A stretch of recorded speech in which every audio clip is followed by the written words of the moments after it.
வணக்கம். வேந்தரின் கண்ணுறங்கும் வேளை இரவு செய்திகளுக்காக சாந்தலட்சுமி. முதலில் தலைப்புச் செய்திகள்.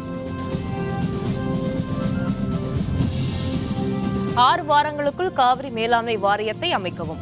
அனைத்து கட்சி கூட்டத்தில் 3 தீர்மானங்கள் நிறைவேற்றம்.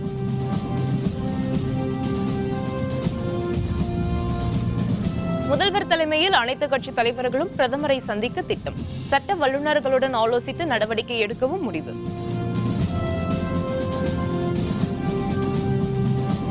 மின்வாரிய ஊழியர்களுக்கு 2.57 காரணி ஊதிய உயர்வு. அமைச்சர் தங்கமணி முன்னிலையில் ஒப்பந்தம் கையெழுத்து.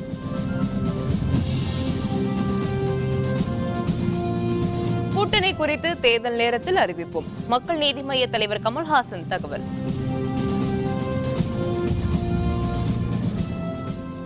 6 வாரத்திற்குள் காவிரி மேலாண்மை வாரியம் அமைக்க மத்திய அரசை வலியுறுத்துவதென்றும் இது பற்றி பிரதமரை சந்திக்க பேசுவதென்றும் முதல்வர் பழனிசாமி தலைமையில் நடைபெற்ற அனைத்து கட்சி கூட்டத்தில் தீர்மானம் நிறைவேற்றப்பட்டுள்ளது. சென்னை தலைமை செயலகத்தில் 11 ஆண்டுகளுக்கு பிறகு தமிழக அரசு சார்பில் அனைத்து கட்சி கூட்டம் இன்று நடைபெற்றது. முதல்வர் பழனிசாமி தலைமையில் நடைபெற்ற இந்த கூட்டத்தில் காவிரி விவகாரத்தில் உச்சநீதிமன்ற தீர்ப்பை அடுத்து மேற்கொள்ள வேண்டிய அடுத்த கட்ட நடவடிக்கை தொடர்பாக ஆலோசனை மேற்கொள்ளப்பட்டது. இந்த கூட்டத்தில் துணை முதல்வர் பன்னீர்செல்வம், எதிர்க்கட்சித் தலைவர் ஸ்டாலின், தமிழக காங்கிரஸ் தலைவர் திருநாவுக்கரசர், பாரதிய ஜனதா கட்சியின் தமிழக தலைவர் தமிழிசை, இந்திய ஜனநாயக கட்சி சார்பில் கட்சியின் பொதுச் செயலர் பி ஜெயசீலன், கொள்கை பரப்பு செயலர் MS ராஜேந்திரன், மதிமுக பொதுச் செயலர் வைகோ, விடுதலை சிறுத்தைகள் கட்சி தலைவர் தொல் திருமாவளவன் உள்ளிட்டோர் பங்கேற்றனர். மேலும் விவசாய சங்க பிரதிநிதிகளும் அனைத்து கட்சி கூட்டத்தில் கலந்து கொண்டனர். கூட்டத்தில் பேசிய முதல்வர் பழனிசாமி, காவிரி பிரச்சினை தொடர்பாக தலைவர்களின் கருத்துக்களை சட்ட வல்லுநர்களுடன் ஆலோசனை நடத்தி முடிவெடுக்கப்படும் என தெரிவித்தார். காவிரி விவகாரம் தொடர்பான அனைத்து கட்சி கூட்டத்தில் 3 தீர்மானங்கள் நிறைவேற்றப்பட்டுள்ளன. காவிரி மேலாண்மை வாரியம் மற்றும் காவிரி நீர் முறைப்படுத்தும் குழு ஆகியவற்றை 6 வாரத்திற்குள் அமைக்க மத்திய அரசை வலியுறுத்துவதென தீர்மானிக்கப்பட்டுள்ளது. உச்சநீதிமன்ற தீர்ப்பு தொடர்பாக கட்சித் தலைவர்களின் கருத்துக்களை முழுமையாக ஏற்றுக்கொண்டு சட்ட வல்லுநர்களுடன் கலந்து ஆலோசித்து உரிய நடவடிக்கை எடுப்பதெனவும் முடிவெடுக்கப்பட்டுள்ளது. முதல்வர் தலைமையில் அனைத்து கட்சி தலைவர்கள், விவசாய சங்க தலைவர்கள் மற்றும் தமிழகத்தை சேர்ந்த MP-க்களுடன் விரைவில் பிரதமரை நேரில் சந்தித்து காவிரி மேலாண்மை வாரியம் மற்றும் காவிரி நீர் முறைப்படுத்தும் குழு ஆகியவற்றை உடனடியாக அமைக்கவும் உச்சநீதிமன்ற தீர்ப்பில் உள்ள சாதகமான அம்சங்களை நிறைவேற்றி தருமாறு வலியுறுத்துவதென தீர்மானிக்கப்பட்டுள்ளது. கூட்டத்தில் பேசிய எதிர்க்கட்சித் தலைவர் ஸ்டாலின், காவிரி மேலாண்மை வாரியம் அமைக்க மத்திய அரசை வலியுறுத்த வேண்டும் என தெரிவித்தார். காவிரி விவகாரத்தில் தமிழகத்தின் உரிமையை நிலைநாட்ட அரசு மேற்கொள்ளும் அனைத்து முயற்சிகளுக்கும் திமுக ஆதரவு அளிக்கும் என கூறினார். உடனடியாக தமிழகத்தில் இருக்கக்கூடிய அனைத்து கட்சி தலைவர்களையும், அதேபோல் விவசாய சங்கத்தினுடைய நிர்வாகிகள், பிரதிநிதிகள் அத்தனை பேரையும் அழைத்துக் கொண்டு மாண்புமிகு பாரத பிரதமர் மோடி அவர்களை சந்தித்து காவேரி மேலாண்மை வாரியம் உடனடியாக 6 வார காலத்திற்குள் அமைக்கப்படும் என்று உச்சநீதிமன்றம் உத்தரவிட்டிருந்தாலும் பிரதமர் அவர்கள் இதை தலையிட்டு ஏற்கனவே 1 வார காலம் முடிந்துவிட்டது, இன்னும் மிச்சம் இருப்பது 5 வார காலம்தான். எனவே அதற்குள் அமைக்கின்ற முயற்சியில் ஈடுபட வேண்டும் என்று ஒரு தீர்மானம் போட வேண்டும் என்று பேசி அதற்கு பிறகு அந்த தீர்மானம் போடப்பட்டிருக்கிறது. பிரதமரை சந்தித்து அழுத்தம் தர வேண்டும். எல்லாம் போனதிலே மத்திய அரசு சுப்ரீம் கோர்ட் சொன்னபடி 4 வாரத்தில் காவிரி நீரின் மேலாண்மை வாரியத்தை அமைக்கலை. இப்போ 6 வாரம், 1 வாரம் போயிடுச்சு, 5 வாரம் இருக்குது. இந்த இடம் அமைக்காமல் இருந்தால் பலன் கிடையாது. அதனால் பிரதமரை சந்தித்து அழுத்தம் தர வேண்டும். தமிழ்நாடு அரசாங்கம் முழுமையாக அழுத்தம் தர வேண்டும்ங்கிற கருத்தையும் சொல்லியிருக்கிறோம்.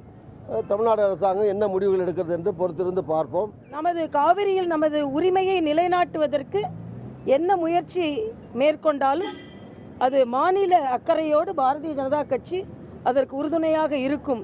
நமக்கு கிடைக்கும் உச்சபட்ச தண்ணீரையாவது முழுமையாக நாம் பெற வேண்டும். அதனால தான் நாங்கள் என்ன சொன்னோம்னா, நிலத்தடி நீர் உண்மையிலேயே சரியாக இருக்கிறதா என்பதை பார்த்து அதையும் சட்ட ரீதியாக அணுக வேண்டும் என்று சொல்லியிருக்கிறோம். காவிரி நீரினுடைய பங்கீடு தமிழகத்திற்கு குறைந்து கொண்டே வந்தாலும் இறுதியாக உச்சநீதிமன்றம் வழங்கிய 177 TMC நீரை நாம் நிச்சயம் பெற்றே தீர வேண்டும். அதற்கான வழிமுறைகளை காண்பதற்கான ஐயா அவர்கள் சொன்ன சில கருத்துக்களை எல்லாம் அவையில் சொல்லியிருக்கின்றோம். அவர்களும் அதை ஏற்றுக்கொண்டார்கள். அவர்களோடு உறுதுணையாக இருந்து இந்திய ஜனநாயக கட்சி பாடுபட்டு இந்த நீதியை செயல்வடிவாக்க நாங்கள் எல்லாம் உறுதுணையாக இருப்போம் என தெரிவித்தோம். நமக்கு கிடைக்க வேண்டிய தண்ணீரை முழுமையாக பெறவும் காவிரி மேலாண்மை வாரியத்தை குறிப்பிட்ட காலத்திற்குள் அமைக்கவும் அதன் அடிப்படையிலே பிரதமரை சந்தித்து வலியுறுத்த இருக்கிறோம். நிச்சயமாக நம்முடைய விவசாயிகளுக்கு இது நம்பிக்கை தரும் என்று நாங்கள் கருதுகிறோம். அனைத்து கட்சி தலைவர்களும் விவசாய சங்க தலைவர்களும் பிரதமரை நேரிலே சந்தித்து முறையிட வேண்டும், காவிரி மேலாண்மை வாரியத்தை உடனடியாக அமைக்க வேண்டும் என்பதை வலியுறுத்துகிற வகையில் தீர்மானம் நிறைவேற்றும்படி கூறியிருக்கிறோம். ஒருவேளை இந்த குறிப்பிட்ட காலக்கெடுவுக்குள் காவிரி மேலாண்மை வாரியத்தை அமைப்பதற்கு மத்திய அரசு தயாராக இல்லை என்று சொன்னால் தமிழகத்தை சார்ந்த அனைத்து நாடாளுமன்ற உறுப்பினர்களும் ராஜினாமா செய்ய முன்வர வேண்டும் என்று கூறியிருக்கிறோம். அனைத்து கட்சி தலைவர்களை அழைத்துக் கொண்டு மாண்புமிகு தமிழக முதல்வர் அவர்கள் இந்திய நாட்டின் பிரதமர் மாண்புமிக்க நரேந்திர மோடி அவர்களை சந்தித்து காவிரி மேலாண்மை வாரியம் அமைப்பதற்கும் காவிரி நீர் ஒழுங்காற்றுக்குழு அமைப்பதற்கும் அழுத்தம் கொடுக்க வேண்டும், விரைந்து அதை நிறைவேற்ற வேண்டும் என்ற கோரிக்கை வைத்து பேசுவது என்று முடிவெடுத்திருக்கு. எங்களுக்கு இந்த காவிரி மேலாண்மை வாரியம் அமைக்கப்படவில்லை என்றால், முதலமைச்சர் சென்று கேட்டும் நடக்கவில்லை என்றால், பாரத பிரதமர் தேர்தலை தான் பெரிதாக நினைத்து கர்நாடகாவுக்கு சாதகமாக இருந்தார் என்றால், தேசிய தென்னிந்திய நதிகள் இணைப்பு விவசாய சங்கத்தின் சார்பாக டெல்லியிலே நாங்கள் தொடர்ந்து போராட்டம் நடத்துவோம். தமிழர்களை பற்றி சிந்திக்காத அரவிந்த் கெஜ்ரிவாலை கொண்டு கட்சி தொடங்கினால் அந்த கட்சியின் நிலை பற்றி மக்கள் புரிந்து கொள்ள வேண்டும் என மத்திய இணையமைச்சர் பொன் ராதாகிருஷ்ணன் தெரிவித்துள்ளார். ஆரோவில் பகுதிக்கு வருகை தரும் பிரதமர் மோடியின் பயணம் தொடர்பாக விழுப்புரம் மாவட்ட ஆட்சியருடன் பொன் ராதாகிருஷ்ணன் ஆலோசனை மேற்கொண்டார்.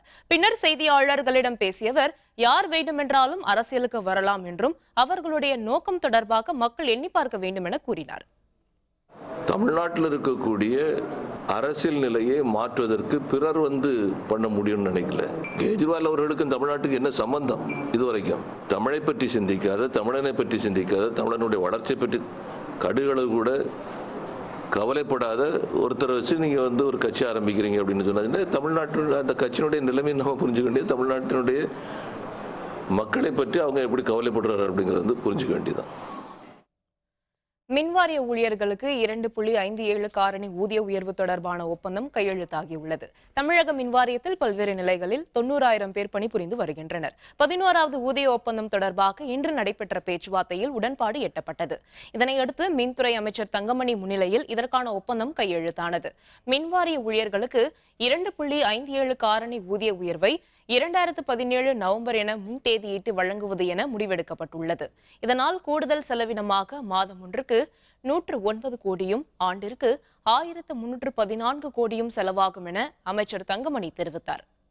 மின்சார வாரியத்தினுடைய தொழிலாளர்கள் அத்தனை பேரும் ஒரு மனதாக இந்த தினம் மாண்புமிகு அம்மாவுடைய அரசின் மாண்புமிகு தமிழ்நாடு முதலமைச்சருடைய அறிவுரையை கேட்க சிறப்பான ஒரு ஊதிய உயர்வத்தில் அனைவரும் கையெழுத்திடுகின்ற ஒரு நிகழ்வு நடைபெற்று கொண்டிருக்கிறது என்று சொன்னால், இந்த அரசு தொழிலாளருடைய அரசு என்பதை நிரூபிக்கின்ற வகையில் இதுகாரும் இல்லாத அளவுக்கு அனைத்து தொழிற்சங்கங்களும் முதல் முறையாக கையெழுத்திட்டிருக்கின்ற ஒரு வரலாற்று சிறப்புமிக்க ஊதிய உயர்வு ஒப்பந்தத்தை இந்த அரசு ஏற்படுத்தியிருக்கிறது என்பதை இந்த நேரத்தில் நான் சொல்ல கடமைப்பட்டிருக்கின்றேன்.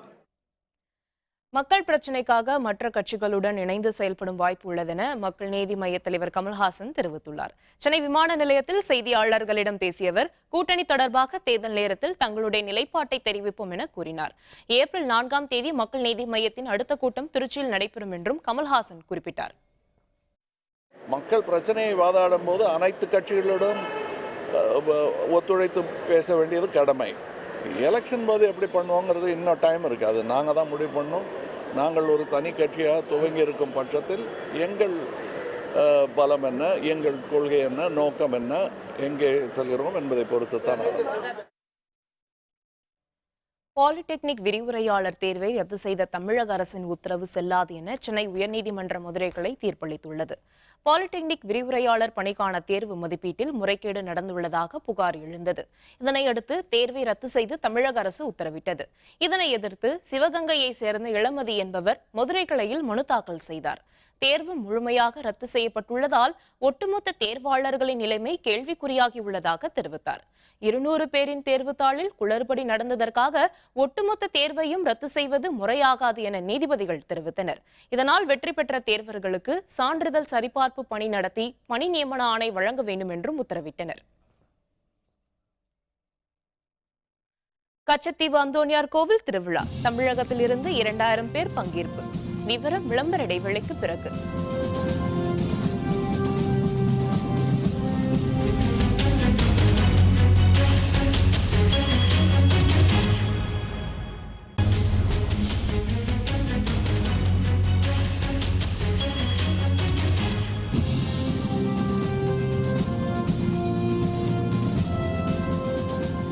செய்திகள் தொடர்கின்றன.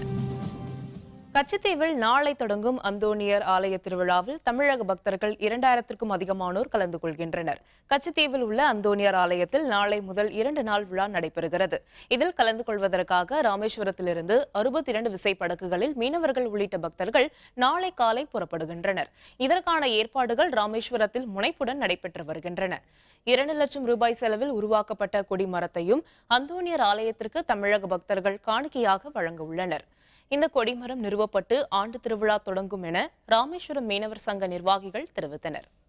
ராமேஸ்வரத்திலிருந்து 2000க்கும் மேற்பட்ட திருப்பயணிகள் 60 போட்டு இங்கிருந்து போகுது, 60 படகுல போறாங்க. அதே மாதிரி இலங்கையிலே இருந்து 2000க்கும் மேற்பட்ட பயணிகள் வர்றாங்க. உண்மையிலே அவங்கள போய் சந்திச்சு எங்களுடைய நிறை குறைகளை பகிர்ந்துருக்கு நாங்கள் ஆவலா இருக்கோம். நாளைக்கு காலையில் அந்த பயணத்துக்கு போறதுக்கு நாங்கள் தயாரா இருக்கோம்.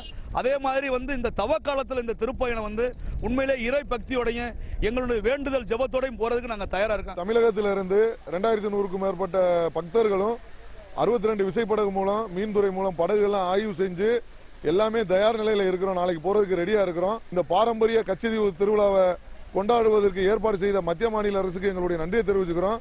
அதே மாதிரி வருடம் நம்ம பாரம்பரிய உரிமை நிலைநாட்ட இந்த திருவிழா சீரஞ்சிறப்பாக நடைபெற மத்திய மாநில அரசு ஏற்பாடு செய்யணும்.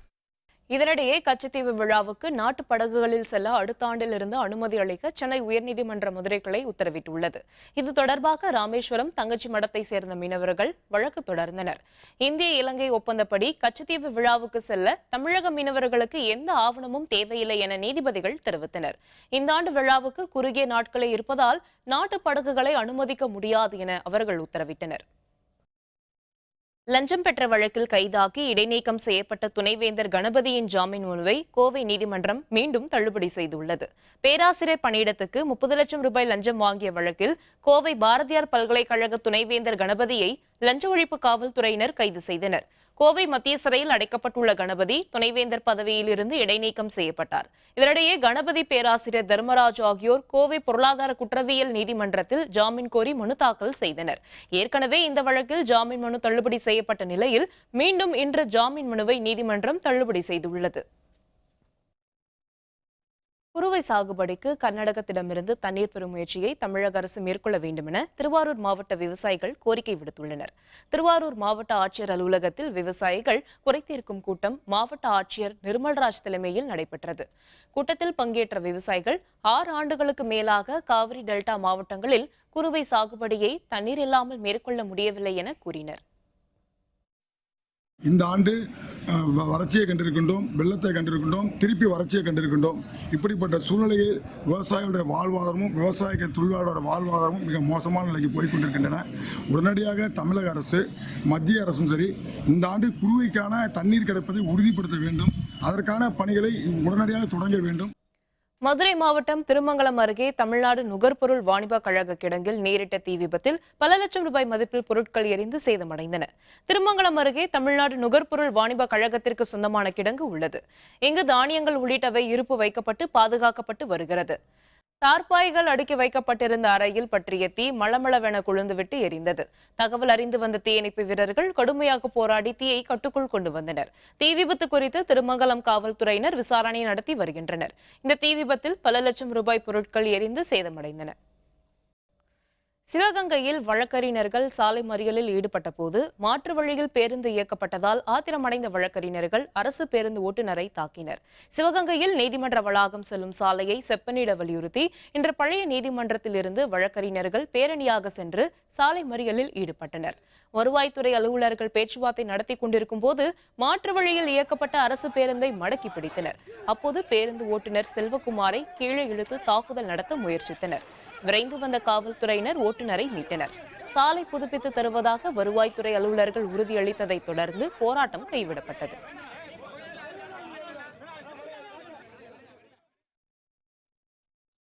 தமிழகத்தின் பெரும்பாலான பகுதிகளில் ஏர்செல் சேவை முடங்கிய நிலையில் இன்னும் சில நாட்களில் சேவை சரி செய்யப்படும் என ஏர்செல் தரப்பில் தெரிவிக்கப்பட்டுள்ளது. நாடு முழுவதும் கோடிக்கணக்கான வாடிக்கையாளர்களை கொண்ட ஏர்செல் டெலிகாம் நிறுவனம் மிகப்பெரிய கடன் நெருக்கடியில் சிக்கியுள்ளது. ஏர்செல் நிறுவனத்தை திவால் என அறிவிக்க கோரி அந்த நிறுவனத்தின் சார்பில் தேசிய நிறுவன சட்ட தீர்ப்பாயத்திடம் அணுகியதாக கூறப்படுகிறது. இதனிடையே ஏர்செல் சேவை முடங்கி போனதால் வாடிக்கையாளர்கள் ஏர்செல் மையங்களை முற்றுகையிட்டனர். இன்னும் சில நாட்களில் சேவை சரி செய்யப்படும் என ஏர்செல் தரப்பில் தெரிவிக்கப்பட்டது. ஏர்செல் சேவையை தொடர முடியாமலும் வேறு நிறுவனங்களுக்கு மாற முடியாமலும் வாடிக்கையாளர்கள் தவித்து வருகின்றனர். என்னுடைய எல்லா பர்சனல் யூஸுக்கும் அந்த நம்பர் தான் கொடுத்துருக்கேன். ஆனால் திடீர்னு இப்போ நேற்று மத்தியானத்துலேருந்து ஏர்செல் சுத்தமாக டைவ் எல்லா ஸ்டேட்லையும் பிரச்சனை வந்துட்டு இருந்ததுன்னா இவங்க சொல்லாமல் இப்போ நிப்பாட்டிட்டாங்க. நாங்கள் அடுத்த இதுக்கு போகணுன்னா எங்களுக்கு ரிப்ளை கிடையாது. ரொம்ப இம்பார்ட்டன்டான செல்லு இப்போ எனக்கு சவாரி வர்றது, என்னுடைய ரிலேட்டிவ்க்கு கவர் ஆகிறது எதுவுமே கவர் ஆகலை. இதுக்கு மாற்றி ஏதாவது பண்ணணும், அவங்களே பண்ணி தான் நல்லாயிருக்கும். சடனாக பார்த்தீங்கன்னா நெட்வொர்க் கட் ஆகிடுச்சு. நான் கூட நான் நினச்சேன் சரி ஏதோ ப்ராப்ளம் நம்ம ஃபோனில் ப்ராப்ளம் சொல்லிட்டு ஃபோன் சர்வீஸ் கடைலாம் போயிட்டு கேட்குறேன். இல்லை நல்லா தான் இருக்குது, வேறு சிம்லாம் போட்டால் வாக்காது, இது வாக்கால. இது எந்த விதத்தில் அவங்க யார்கிட்டையும் இன்டிமேட் பண்ணாமல் எப்படி இதை கட் பண்ணுறாங்கன்னே தெரியல. இப்போ எனக்குலாம் பார்த்தீங்கன்னா கிட்டத்தட்ட 350 rupees பேலன்ஸ் இருக்குது. இப்போ நான் நெட்வொர்க் மாத்திரன்னு சொன்னேன்னா 350 rupees பேலன்ஸும் வராது. இப்போ அந்த பேலன்ஸ் யாருக்கு போகும்? உலக புகழ் பெற்ற நாகூர் தர்காவில் சந்தனம் அரைக்கும் பணி மும்முரமாக நடைபெற்று வருகிறது. வரும் 26ஆம் தேதி சந்தனக்கூடு ஊர்வலம் நடைபெறுகிறது. உலக புகழ் பெற்ற நாகூர் ஆண்டவர் தர்காவின் 461வது கந்தூரி விழா கடந்த மாதம் 17ஆம் தேதி கொடியேற்றத்துடன் தொடங்கியது. விழாவின் முக்கிய நிகழ்வுகளான சந்தனக்கூடு ஊர்வலம் வரும் 26ஆம் தேதியும், நாகூர் ஆண்டவரின் புனித ரவுலா ஷரீஃபுக்கு சந்தனம் பூசும் நிகழ்ச்சி வரும் 27ஆம் தேதியும் நடைபெற இருக்கிறது. ஆண்டுதோறும் நாகூர் தர்காவுக்கு தமிழக அரசு இலவசமாக சந்தன கட்டைகளை வழங்கி வரும் நிலையில் இந்த ஆண்டு ஜட்ஜ்போகல் ரக சந்தன கட்டைகள் தரப்பட்டுள்ளன. இவற்றை 1.5 கிலோ எடை கொண்ட துண்டுகளாக வெட்டி பன்னீரில் ஊற வைத்து அரைக்கும் பணி நாகூரில் நடந்து வருகிறது. சந்தனம் பூசும் நிகழ்ச்சியில் பல லட்சம் பக்தர்கள் பங்கேற்க உள்ளனர். சந்தனக்கட்டைகளை துகள்களாக வெட்டி ஜவ்வாது மற்றும் பன்னீரில் ஊற வைத்து புனித துவாக்கள் ஓதப்பட்டு அந்த சந்தனக்கட்டைகளை கருங்கல்லில் பாரம்பரிய முறையில் அரைத்து சந்தன துகள்களாக எடுத்து அந்த துகள்களை சந்தனக்கூட்டில் வைத்து சந்தனக்கூடு ஊர்வலமாக நடத்தப்பட்டு நாகூர் ஆண்டவர் மஜார் ஷரீஃபில் சந்தன பூசும் திருவிழா நடைபெற இருக்கிறது. மாவட்ட நிர்வாகமும் தர்கா நிர்வாகமும் ஒருங்கிணைந்து மக்களுக்கு தேவையான அனைத்து அடிப்படை வசதிகளையும் செய்து வருகிறது என்பதை தெரிவித்துக் கொள்கின்றேன். இனி தமிழ்நாடு ட்வீட் செய்திகள் சில வரிகளில். தில்லையாடி வள்ளியம்மையின் 104வது நினைவு நாளையொட்டி அவரது சிலைக்கு மாவட்ட ஆட்சியர் உள்ளிட்ட ஏராளமானோர் மலர் தூவி அஞ்சலி செலுத்தினர். 1913ஆம் ஆண்டு தென்னாப்பிரிக்கா சிறையில் அடைக்கப்பட்ட வள்ளியம்மை 1914ஆம் ஆண்டு பிப்ரவரி 22ஆம் தேதி உயிர் நீத்தார். வள்ளியம்மையின் 104வது நினைவு நாள் கடைபிடிக்கப்படுவதையொட்டி தில்லையாடியில் உள்ள அவரது நினைவு மணிமண்டபத்தில் மாவட்ட ஆட்சியர் சுரேஷ்குமார், பூம்புகார் எம்எல்ஏ பவுன்ராஜ் உள்ளிட்ட ஏராளமானோர் அஞ்சலி செலுத்தினர். ஆந்திர மாநிலத்தில் 5 தமிழர்கள் சந்தேகமான முறையில் உயிரிழந்தது தொடர்பாக சிபிஐ விசாரணைக்கு உத்தரவிடக் கோரி சேலம் அரசு கலைக்கல்லூரி மாணவர்கள் சாலை மறியலில் ஈடுபட்டனர். கோரிக்கைகளை வலியுறுத்தியும் ஆந்திர அரசை கண்டித்தும் அவர்கள் முழக்கங்களை எழுப்பினர். மாணவ மாணவிகளின் திடீர் போராட்டத்தால் போக்குவரத்து பாதிக்கப்பட்டது. காவல்துறையினர் அவர்களிடம் பேச்சுவார்த்தை நடத்தியதை அடுத்து மறியல் போராட்டம் விலக்கிக் கொள்ளப்பட்டது. வடசென்னை அனல் மின் நிலையத்தில் கொதிகளின் பழுது காரணமாக 210 மெகாவாட் மின் உற்பத்தி பாதிக்கப்பட்டுள்ளது. திருவள்ளூர் மாவட்டம் அத்திப்பட்டு வடசென்னை அனல் மின் நிலையத்தில் நாள் ஒன்றுக்கு 1830 மெகாவாட் மின் உற்பத்திக்கான 5 அலகுகள் உள்ளன. முதலாவது அலகில் கொதிகளின் குழாயில் ஏற்பட்ட பழுது காரணமாக மின் உற்பத்தி நிறுத்தப்பட்டுள்ளது. இதன் காரணமாக 210 மெகாவாட் மின் உற்பத்தி பாதிக்கப்பட்டுள்ளதாக அலுவலர்கள் தெரிவித்தனர்.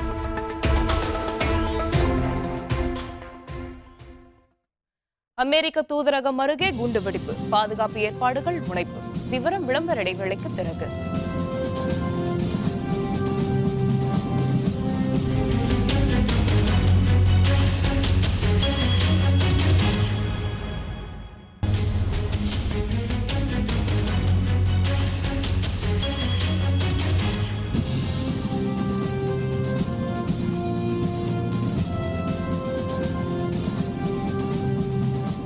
செய்திகள் தொடர்கின்றன. இனி அயலக செய்திகள்.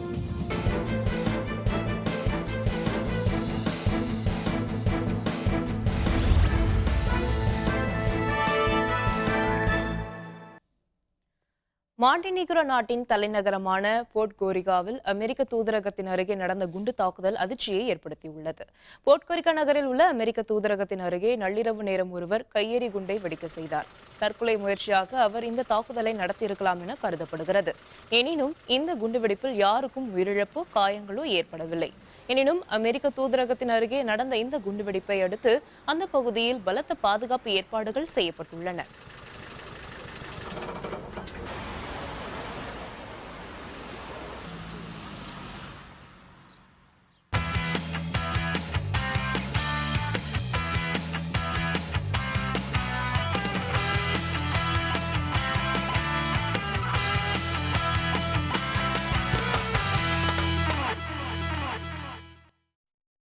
தென்கொரியாவில் நடந்து வரும் குளிர்கால ஒலிம்பிக் போட்டியில் ஆடவருக்கான ஆஃப் பைப் பனிச்சறுக்கு போட்டியில் அமெரிக்க வீரர் டேவிட் வைஸ் பதக்கம் வென்றார். நியூசிலாந்து நாட்டின் 16 வயது இளம் வீரர் நிக்கோ போர்டியஸ் 3வது வந்து வெண்கலப் பதக்கத்தை கைப்பற்றினார். மீண்டும் தலைப்புச் செய்திகள். 6 வாரங்களுக்குள் காவிரி மேலாண்மை வாரியத்தை அமைக்கவும் அனைத்து கட்சி கூட்டத்தில் 3 தீர்மானங்கள் நிறைவேற்றம்.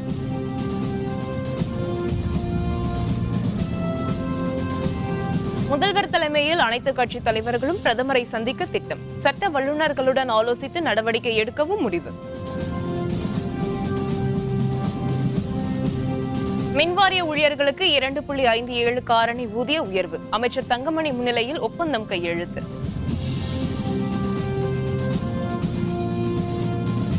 கூட்டணி குறித்து தேர்தல் நேரத்தில் அறிவிப்போம். மக்கள் நீதி மய்ய தலைவர் கமல்ஹாசன் தகவல். இத்துடன் வேந்தரின் கண்ணுறங்கும் வேளை இரவு செய்திகள் நிறைவடைந்தன. மீண்டும் நாளை காலை 8 மணிக்கு இளங்கதிர் காலை செய்திகளில் சந்திப்போம். வணக்கம்.